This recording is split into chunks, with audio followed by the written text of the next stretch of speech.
Bienvenue dans le podcast Parents Inspirants, parce que chaque parentalité est unique, parce que chaque épreuve, chaque surprise nous construit et nous fait grandir. À chaque épisode, découvrez des histoires de parents, leurs aventures, leurs galères, leurs rêves, les événements qui ont un jour changé le cours de leur vie.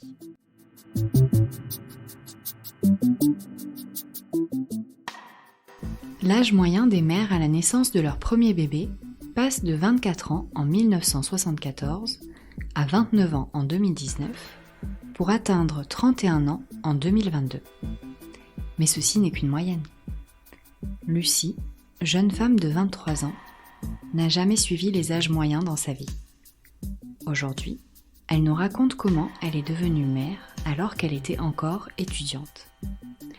Angoisse, anxiété, mais aussi et surtout beauté et amour. Je vous laisse découvrir son histoire. Moi, j'ai eu beaucoup de chance et j'en ai conscience tout du long. Mon papa est ingénieur et il a beaucoup travaillé dans tout ce qui était les documents de sécurité, ce qui nous a fait pas mal voyager.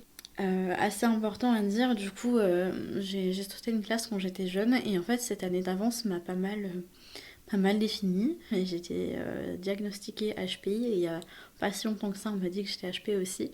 C'est mon potentiel intellectuel et émotionnel. L'année d'avance en tout cas, le fait d'être plus jeune que les autres, ça a été très important pour moi. Ça a été une force sur laquelle je me suis appuyée.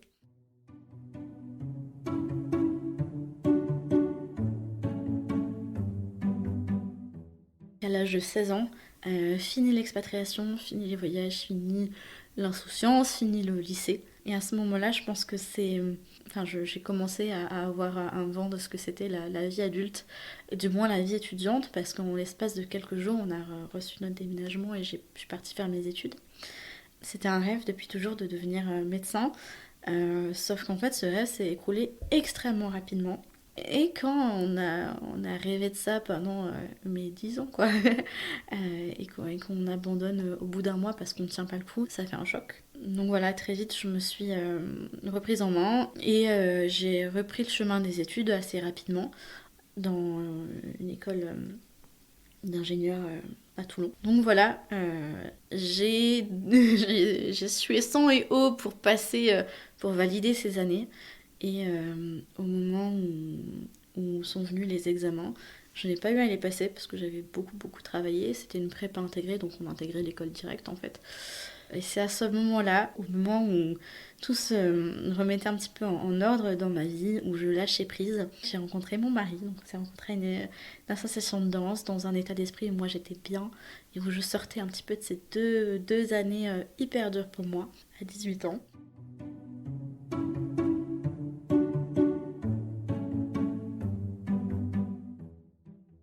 On a habité ensemble assez vite. À l'âge de 19 ans, on s'est fiancés, donc ça faisait que 10 mois qu'on était ensemble.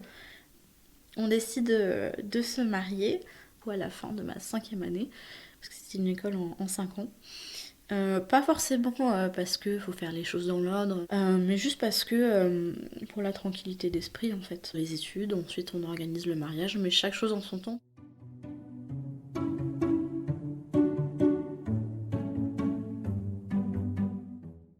Entre-temps, déjà il y a eu le Covid, donc on s'est fiancés en mai 2019 et puis le Covid est arrivé fin 2019, début 2020. Et donc on emménage ensemble pour de vrai, officiellement cette fois-ci. Et tout doucement on commence à parler bébé, parce que lui ne voyait aucun obstacle à devenir papa jeune. Moi non plus, je voulais même devenir maman jeune. C'est quelque chose que j'avais envie d'expérimenter dans pas trop longtemps, quoi. C'est la maternité, j'avais envie de mettre les pieds dedans assez rapidement. Par rapport à la situation dans laquelle j'étais à l'époque, on n'est plus trop dans cette ambiance étudiante, école, tout ça, dans la mesure où on est ensemble. Moi je suis en télétravail, lui aussi. Moi j'étais en train de regarder pour faire un bon stage dans l'été qui suivait, puis une alternance. Voilà, financièrement ça allait. On savait qu'éventuellement on devrait déménager pour avoir une chambre en plus pour être à l'aise. Mais voilà, on était sur la bonne route, on s'aimait, on allait se marier, pourquoi pas un bébé quoi. Ce désir de stabilité dont on parlait tout à l'heure, assez jeune par rapport à mes amis étudiants qui sortaient faire la fête tous les jeudis soirs, et pas que, tous les jeudis soirs, provient, je pense, du fait qu'on a beaucoup bougé quand j'étais enfant et j'en suis extrêmement reconnaissante. On a vécu des expériences incroyables, mais le projet bébé est venu dans la suite de ce désir de stabilité. C'était pas pour avoir un enfant que j'ai cherché quelqu'un, c'était vraiment pour me poser le désir de maternité d'y arriver naturellement après, quoi, comme n'importe quel couple, j'ai envie de dire. On savait que ça allait être court ou moyen terme réalisable, mais il m'a dit, ouais, si on a un enfant, il faut que tu passes ton permis. Et je galérais tellement à passer mon permis. Et je l'ai eu le 5 octobre, très exactement, 2020. Et un mois plus tard, j'ai vu les 2 petits traits sur le test de grossesse. Qui, petite anecdote, je l'ai fait toute seule. Parce qu'on essayait à ce moment-là activement d'avoir un enfant. J'avais pris les tests à détection précoce qui étaient revenus négatifs. Et à ce moment-là, j'étais pas très régulière au niveau de mes cycles. Et dans le doute, quand mon mari n'était pas là, je fais un test qui est positif. Je lui dis, il faut que tu rentres tout de suite à la maison. Et je lui ai envoyé la photo du test. Donc voilà, c'était ça mon annonce de grossesse. Je sais qu'il y en a qui font ça avec des ballons, des confettis et tout. Non, moi c'était un SMS un peu paniqué. Il est revenu, il m'a fait un excès de vitesse. Forcément, on peut pas lui en vouloir. Sauf que c'était la voiture de ma mère et que c'est ma mère qui a reçu l'amende et qu'on voulait pas leur dire tout de suite. J'ai mis d'ailleurs le compte rendu de l'amende, l'avis de contravention dans le livret de naissance de mon fils parce que je trouve ça hyper drôle quand même.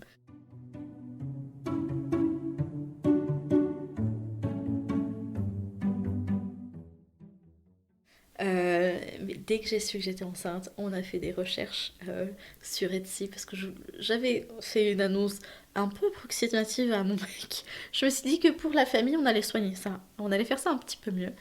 Donc j'ai choisi des petits puzzles où il y avait écrit tu vas être mamie, tu vas être papy, tonton tati. Et j'avais un petit peu peur de leur annoncer.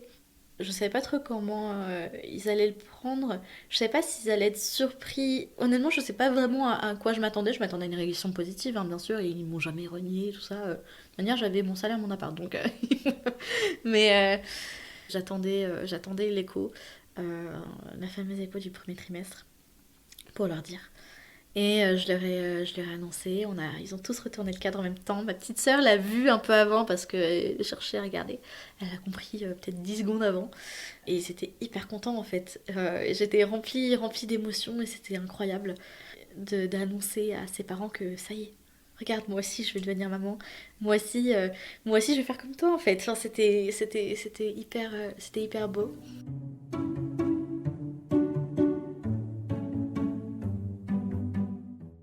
Assez vite, j'en ai informé une prof euh, qui, je savais, elle aussi était maman, qui allait accueillir ça avec bienveillance. Et à ce moment-là, j'ai commencé à avoir un petit peu peur du regard des autres.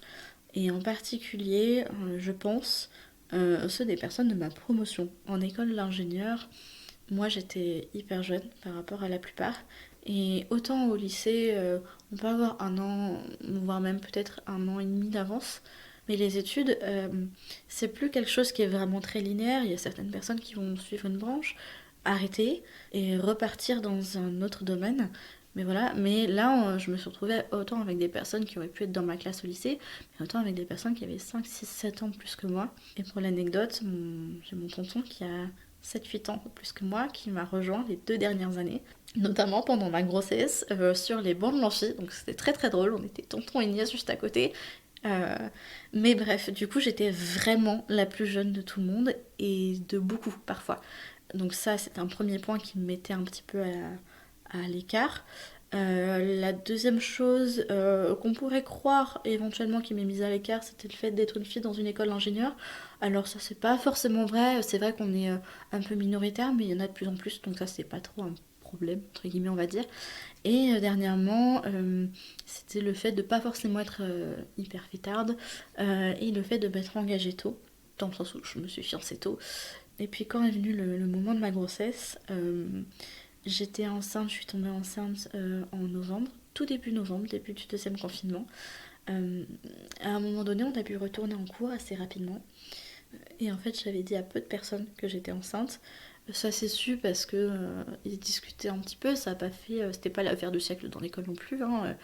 Mais voilà, j'ai dit à peu de personnes. On était en février, donc j'ai mis je sais pas combien de pulls et d'écharpes. Je voulais passer mes parcelles tranquille, vraiment. Qu'on m'embête pas par rapport à ça. Et je crois que ça a plutôt bien marché. Et puis, je me suis dit qu'il me restait 6 mois de stage. Mon alternance était censée se terminer en septembre. Sauf que mon terme était en juillet. Donc je me dis, mais je fais comment? Comment est-ce que je vais amener le sujet? Parce qu'il va falloir que j'amène le sujet. Et j'avais déjà décidé que j'en parlerais à mes employeurs une fois que je serais passée à temps plein. En fait, j'étais sur les quelques mois d'école, en début de dernière année, j'étais en alternance. Et ensuite, comme tout le monde, je suis passée à temps plein pendant 6 mois. Et j'étais un petit peu angoissée par rapport à ça. Je me suis aperçue que beaucoup de personnes, étudiants ou non, proches de moi, ou plutôt de mes parents, ou des amis de mes parents, me demandaient si ce bébé était voulu. Et je trouvais ça un peu indiscret comme question, mais moi je suis maman pour la première fois, je suis jeune, donc je trouve ça un peu bizarre, mais je réponds en disant non, non, c'est... Ah oui, c'est voulu. Je poserai la question maintenant, je serai un peu plus offusquée. Voilà, je prendrai un peu moins bien. Donc j'avais un peur en fait de la réaction de mes employeurs, parce que c'était une entreprise dans laquelle je me sentais bien, que j'espère réintégrer, vraiment. Bref, du coup j'ai annoncé ma grossesse aux employeurs avec pas mal d'appréhension. Et ils l'ont pris limite comme un non-événement. Donc je fais ah, ouais, d'accord. Et je suis rentrée un peu hébétée parce que je me dis ah, c'est tout. En fait, je m'étais fait une montagne de mais comment ils vont réagir Est-ce que du coup ils vont être hyper durs avec moi? Ils vont me donner plus de travail? Pas du tout. Pas du tout. Je pense que je suis vraiment tombée sur des personnes bienveillantes et ça fait du bien. Vraiment. J'ai continué de travailler à distance, en télétravail ou pas. Je crois que j'avais beaucoup de jours de télétravail quand même. Et je sais que le Covid a impacté négativement pas mal de personnes dans leur parentalité, mais moi j'avoue que c'est arrivé assez tôt dans ma parentalité, dans la mesure où j'ai pu pas mal rester à la maison, me reposer le matin. Si je voulais me lever à 7h55, je me levais à 7h55 et je commençais mes cours à 8h. Et le stage, ça a été la même chose.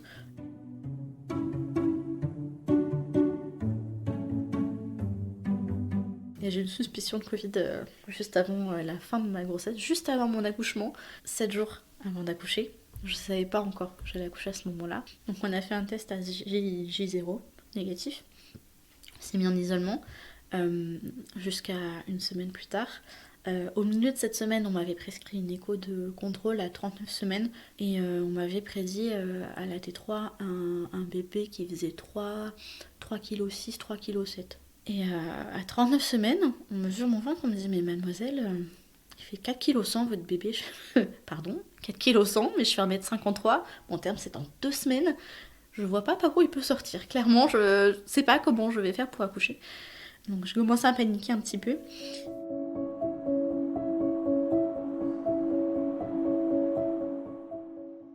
On m'a dit que ça partait en déclenchement. J'ai dit ok, mais du coup, comment est-ce qu'on fait? J'étais pas du tout pour moi accoucher. Quand on va accoucher, c'est soit on a des contractions, soit on perd les os. J'étais très scolaire, j'avais suivi tous les cours de préparation à l'accouchement. Ouais, j'avais pas cette option-là, moi, dans ma tête, des accouchements par déclenchement. Donc elle appelle la clinique et tout. Ils me disent bah rendez-vous dans 3 heures. Je fais comment ça dans 3 heures? Comment ça dans 3 heures? Donc en fait il était 14 heures, on quittait le cabinet périnatal de Saint-Jean. On m'a dit vous avez 3 heures pour faire vos valises et rendez-vous à la clinique Saint-Jean juste en face. Je dis par contre vous enlevez tous les vêtements en essence et vous mettez du 1 mois ou du 3 mois. Je fais pas de soucis, pas de problème. J'ai bien compris que j'allais faire un gros bébé donc 24 heures plus tard, on a voulu me renvoyer chez moi parce que ça faisait rien, on m'a déclenché par gel.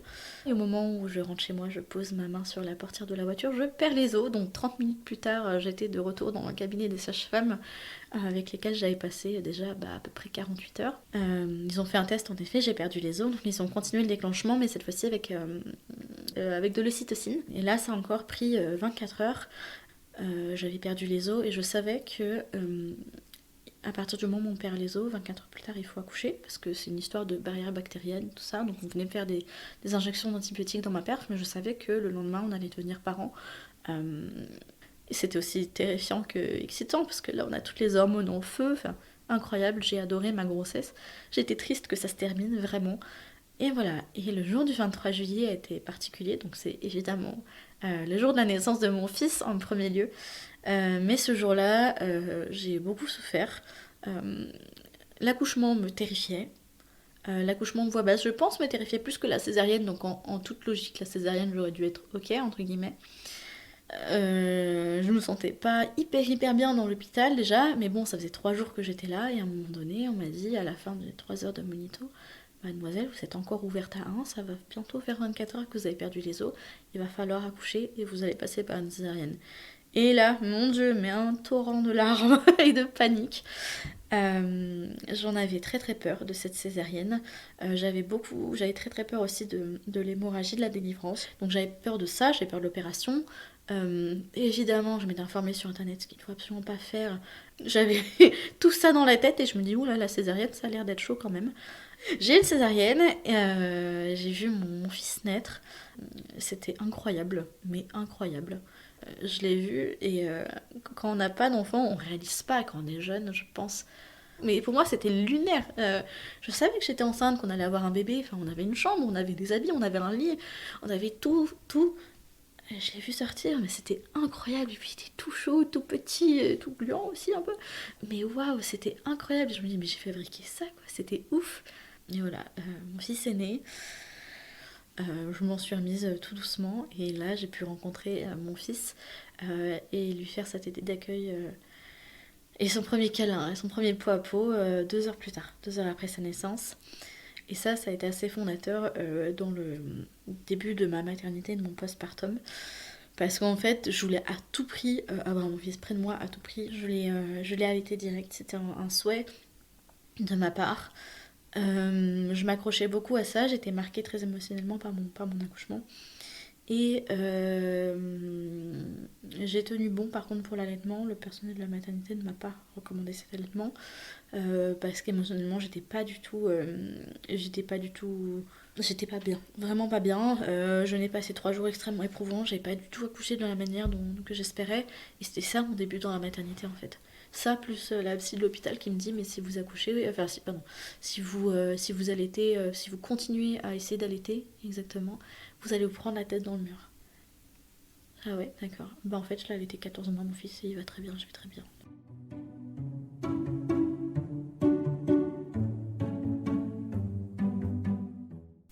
Et le retour à la maison était une angoisse énorme, vraiment énorme. J'étais pas bien. J'avais très peur d'être en charge de cet enfant en fait. Et puis c'est logique, je l'ai porté pendant 9 mois, on l'a voulu, on l'a conçu, on a préparé sa chambre, donc c'était prêt. Enfin, la suite logique c'était qu'il rentre à la maison, mais j'étais extrêmement angoissée, j'étais une boule de nerfs quand on est rentré à la maison. Et je pense que ce sentiment est resté même accroché au lieu limite parce que j'ai certains souvenirs, un état mental en fait qui a été associé à ce lieu qui était très compliqué.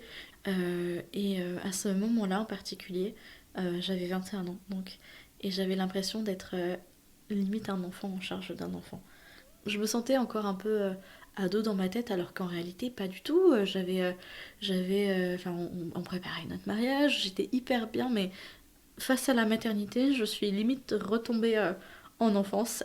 Mais l'anxiété était très présente en postpartum. Et j'avais d'autant plus de mal que j'avais assez peu de personnes à qui je pouvais m'identifier vraiment. Il y avait ma maman, évidemment, qui était là pour me dire « Ah, mais tu te souviens, avec ta petite sœur, on faisait comme ci, comme ça ». Oui, bien sûr, mais moi j'avais 10 ans et j'étais tranquille dans ma chambre en train d'écouter des épisodes de série pendant que mes parents galéraient avec les dents de ma petite sœur, donc c'était pas drôle. Oui, je m'en souviens, il y a certains trucs et évidemment ça m'a servi, je me suis rappelé des purées de ma petite sœur, du coup ça m'a fait un petit rappel tout mignon quand j'ai donné la première purée à mon fils, mais les angoisses, j'étais pas prête, hein, clairement. Plus à ce moment-là, au premier mois, tout le monde reprenait la rentrée. Certains de mes collègues étudiants avaient leur premier CDI. Et là, c'était la première rentrée que je ne faisais pas. En 18 ans d'éducation intense. Et là, pam, j'étais plus du tout dans ce monde académique. J'étais dans un monde complètement inconnu. Et c'est beau, mais c'est incroyablement stressant. Et c'est flippant aussi de se retrouver projeté dans un autre monde et de se dire ça y est, c'est ça ta vie. Et émotionnellement, c'était assez conflictuel parce que j'étais partagée avec ce désir d'ambition professionnelle ou enfin je m'imaginais limite chef d'entreprise moi quand j'étais en école mais en fait ça m'a mis un gros stop de rentrer dans la maternité jeune comme ça, parce qu'en fait la vie continue autour de nous, alors que nous on vit un chamboulement tellement énorme. Et c'est à ce moment-là que je me suis sentie très très seule. Ça a eu des répercussions un peu sur mon couple un petit peu. On dort pas forcément hyper bien. J'arrivais pas à cuisiner comme je voulais. Faire des petites choses un petit peu frustrantes. Donc forcément le couple ça va un petit peu moins bien. Mais bon, on s'est vite fait repris en main, entre guillemets, parce qu'en fait, notre mariage était prévu pour 3 mois après la naissance de notre fils. Donc en fait, je pense que le projet de mariage, euh, qui était présent bien avant le projet bébé, donc on s'est mariés avec tous nos amis, notre famille, certains qui ont rencontré notre fils pour la première fois et c'était incroyablement beau. Ce jour-là, je portais la robe de ma grand-mère qui est décédée il y a 10 ans et quelques mois maintenant. Mon grand-père qui était très malade, c'était hyper important, solennel ce moment qu'il soit là pour mon mariage. Lui, il pensait même pas être là pour mon brevet, donc je me suis dit que c'était incroyable qu'il me voit avoir un enfant, être diplômée et me marier. Bon, après, on a fait ça en l'espace de 3 mois. Et donc, il m'a vu épouser mon compagnon dans la robe de ma grand-mère, qui m'allait à merveille. On avait exactement la même morphologie. Il n'y a eu besoin d'aucune retouche, mis à part un petit peu au niveau du bidou post-accouchement, mais aucune retouche au niveau du buste, au niveau des bras. Mais c'était incroyable. Je me suis sentie hyper proche de ma grand-mère à ce moment-là. Donc voilà, c'était une histoire de transmission, c'était un moment personnel, ça nous a permis de nous recentrer un petit peu comme couple. Et je pense que pour un couple qui est jeune, enfin en âge, je veux dire, c'est hyper important d'avoir ces moments qui se recentrent là. Donc il y a eu la naissance, il y a eu le mariage, et après là, pour le coup, la vie a vraiment repris son cours.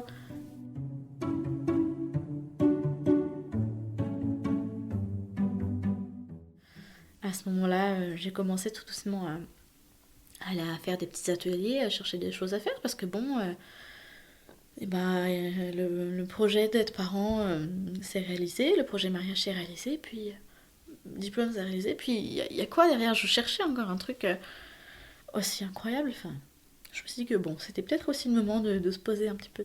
Et je me suis retrouvée, 21 ans, épouse, maman. Maintenant, je fais quoi? Parce que bon, mon fils était jeune, je voulais pas reprendre le travail tout de suite, je l'allaitais jour et nuit. À ce moment-là, j'ai découvert un peu les ateliers. J'ai pu rencontrer des mamans, et des accompagnants parentales et je suis tombée sur Manon de la Brigade des mères imparfaites. Donc c'est une accompagnante parentale qui va faire plein d'ateliers, autant avec juste les mamans, autant avec les mamans et leurs bébés, autant avec toute la famille. Et en fait, c'est grâce à ces cercles de femmes où j'ai su reprendre conscience de qui j'étais, me reprendre en main un petit peu parce que je m'oubliais, je pense, dans mon rôle de maman. Et j'en avais pas vraiment conscience parce que pour moi, quelqu'un qui a 21 ans ne peut pas être que maman. Enfin, c'était hyper paradoxal parce que oui, évidemment, j'étais maman, mais je m'imaginais pas une seconde que quelqu'un de mon âge, comme moi, j'arriverais à m'oublier dans ce rôle de maman. Parce que non seulement j'avais tendance à m'oublier en tant qu'épouse, mais en tant que femme aussi. Mais pour moi, le souci, c'est qu'à 21 ans, j'étais encore une jeune fille. Enfin, c'est bizarre à dire, mais j'étais pas encore une femme mature, comme on voit dans les magazines, enceinte, posée, avec la maison, le CDI, le truc. J'avais pas ça. Je me sentais pas du tout adulte, et c'est à ce moment-là, avec ces ateliers-là, où j'ai rencontré des femmes qui m'ont partagé leurs expériences autour de la maternité, autour de plein d'autres choses. Et c'est à ce moment-là où je me suis dit que j'étais peut-être pas si différente de tout le monde et je me suis affirmée beaucoup plus en tant que femme. Avec mon conjoint, ça allait beaucoup mieux aussi. Et là, on est hyper heureux, hyper épanoui. Enfin, on est vraiment dans dans une belle période actuellement, mais ça m'a pris du temps, vraiment, pour me retrouver, en fait. Par exemple, j'aime bien lire. C'est quelque chose, je lis beaucoup. Et j'aime bien lire, mais si je suis pas bien réveillée, si je suis pas de bonne humeur, j'arrive pas à lire correctement. Je préfère être dans une ambiance sereine pour lire. Donc pour moi, lire, c'était limite un but à atteindre, parce qu'il y avait tout ce qui allait avec, être calme, être posé, avoir assez d'énergie, avoir plus de choses à faire dans la maison qui viendraient parasiter notre lecture, enfin parasiter ce moment calme, ne plus être débordé par cette maternité et être bien dans sa tête. Et c'était symbolique pour moi, la lecture. Et là, je me remis enfin à lire. Et c'est incroyable comme une si petite chose peut nous porter comme ça. Mais voilà, je me remets à lire.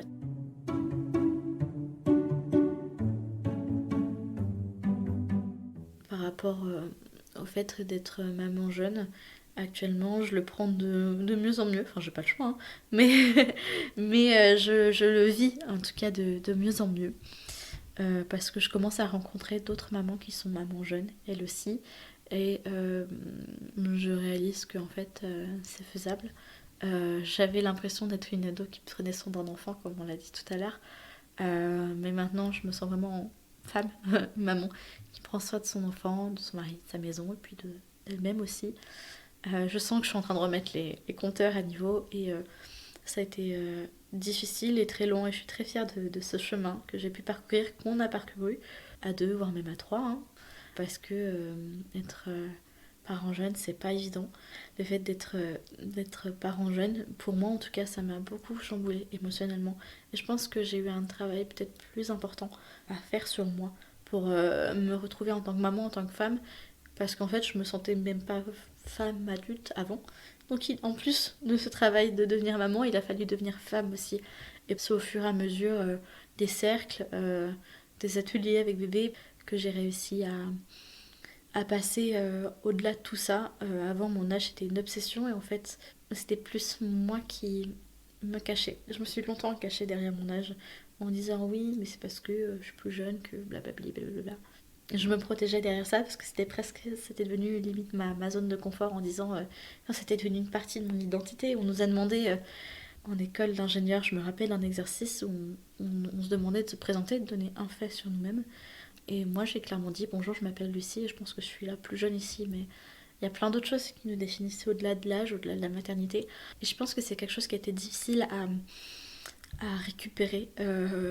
J'ai eu beaucoup de mal à reprendre des loisirs, à reprendre du temps pour moi. Parce que ce rôle de maman, quand on est jeune, il y a certains, il n'y a pas de souci, mais moi j'ai trouvé ça hyper dur en fait, de se construire en tant que parent et qu'adulte, que femme en même temps. Il y a quelque chose qui m'a beaucoup aidée, quelque chose qu'on m'a dit au tout début de mon postpartum, alors je doutais de moi vraiment beaucoup. On m'a dit que j'étais la meilleure maman pour mon bébé. Et ça m'a beaucoup touchée. Parce qu'en fait, c'est peut-être bête, hein, c'est peut-être ma jeunesse, c'est peut-être mon expérience de mon accouchement, je sais pas, en fait, il y a tout qui s'est mélangé. Mais au tout début, j'avais l'impression que mon bébé limite me détestait parce qu'il pleurait. Alors, c'est peut-être puéril, mais il pleurait parce qu'il avait faim, parce qu'il avait besoin qu'on lui change la couche, et je lui donnais à manger, je lui changeais sa couche, je le mettais au lit, enfin, il n'y avait pas de problème. Mais j'avais l'impression que vu que je savais pas faire, vu que j'étais jeune, j'avais l'impression d'être une maman en carton, quoi. C'était. Waouh, je pense qu'avec la jeunesse, il y a beaucoup de doutes et d'instabilités qui se sont installés chez moi. J'ai eu du mal à faire partir et qui sont encore un petit peu présents aujourd'hui. C'est peut-être subjectif, c'est peut-être pas le cas de tout le monde, mais moi ça a été mon cas. Je pense qu'être parent jeune, c'est aussi ça, c'est tout ressentir famille, se construire en même temps qu'on élève un enfant. Et ça c'est hyper compliqué, c'est vraiment pas évident du tout.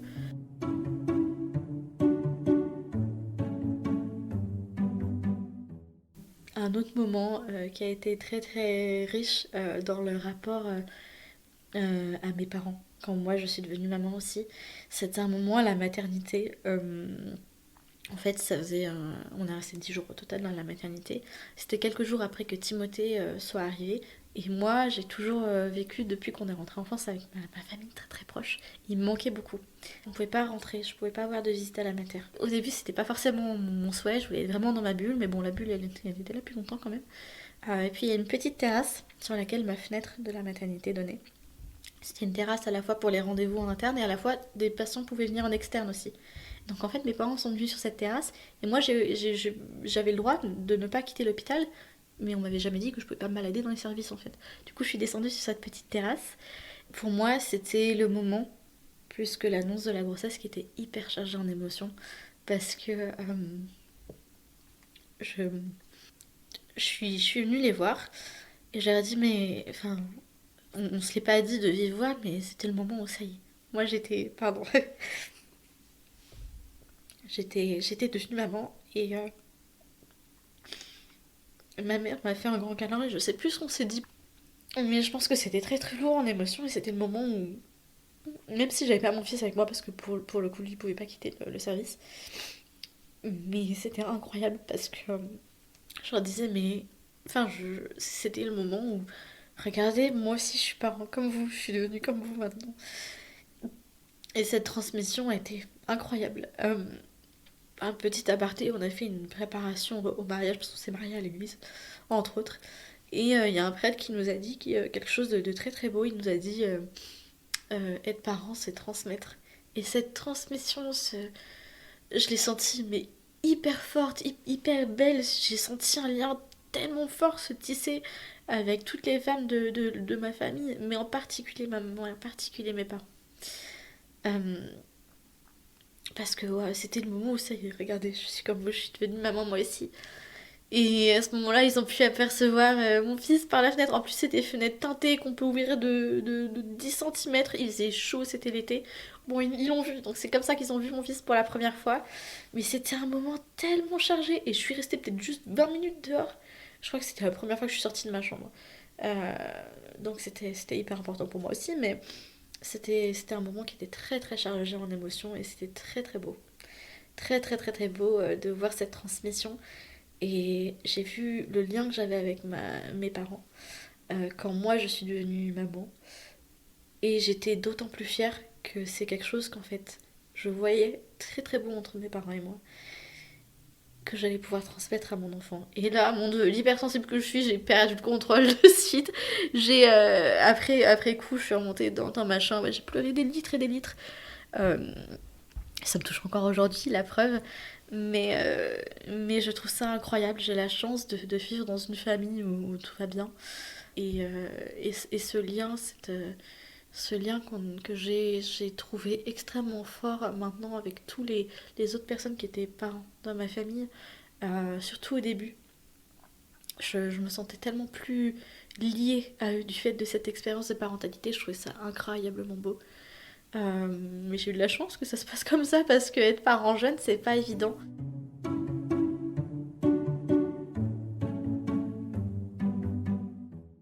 J'ai redouté longtemps la reprise du travail.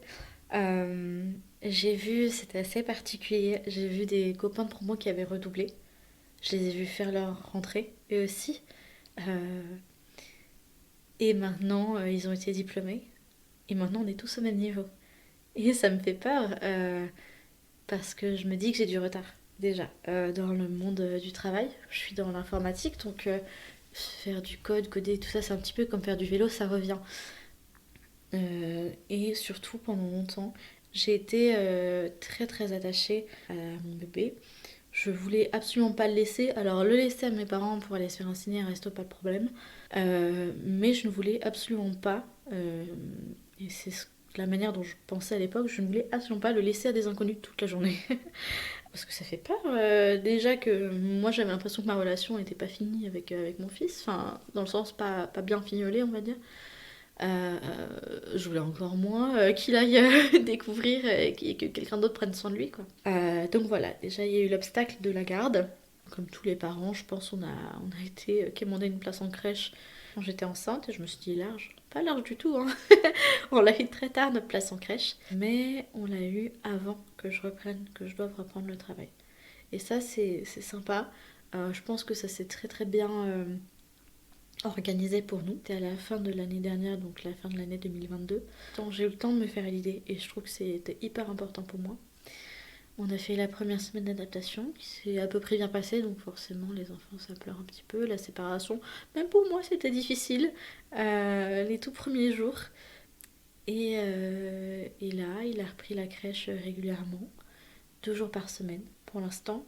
Je ne travaille pas, mais je suis activement à la recherche d'un emploi. Et dès que j'aurai un emploi, je recherche à 80%. Non, mais en tant qu'ingé, il ne devrait pas trop y avoir de problème. Ça se passe très bien. Et j'avais besoin de ça pour m'autoriser dans ma tête à reprendre le travail par rapport à mon bébé. Maintenant, il y a par rapport à moi. Il faut que je puisse me sentir capable de reprendre le travail. Alors, il va bien falloir parce que, qui dit travail dit salaire, hein, très clairement aussi. Mais j'aimerais bien maintenant faire quelque chose de mes journées, quand même. Quelque chose où j'ai la reconnaissance. Donc évidemment que le rôle de maman est incroyablement gratifiant. Mais si je pouvais faire autre chose, des fois, ce serait pas mal.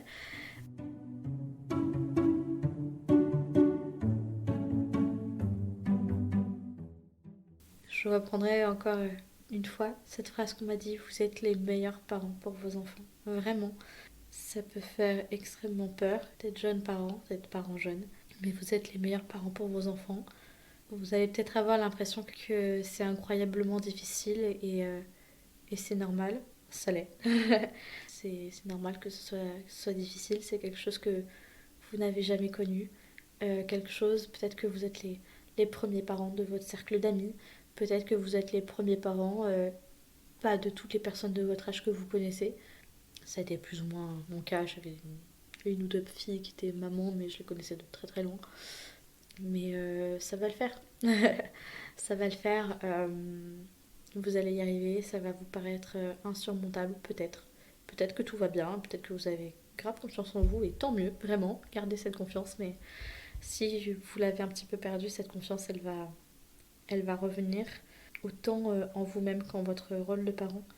Et vous verrez qu'en un claquement de doigts, votre fils ou votre fille, ou les deux, hein, peut-être, vos enfants prononceront leur papa, leur maman, et puis un jour, peut-être que, comme moi hier, vous allez être agréablement surpris qu'il puisse jouer tout seul pendant 1 heure quand vous pliez votre linge. Vous allez vous étonner, un jour vous allez vous asseoir et il va jouer tout seul et puis il va faire sa petite vie et vous direz ouais, c'est pas mal quand même, je me suis pas trop mal débrouillée. Et ça va venir, hein. Vous êtes peut-être dans le dur mais ça va aller, ça va venir.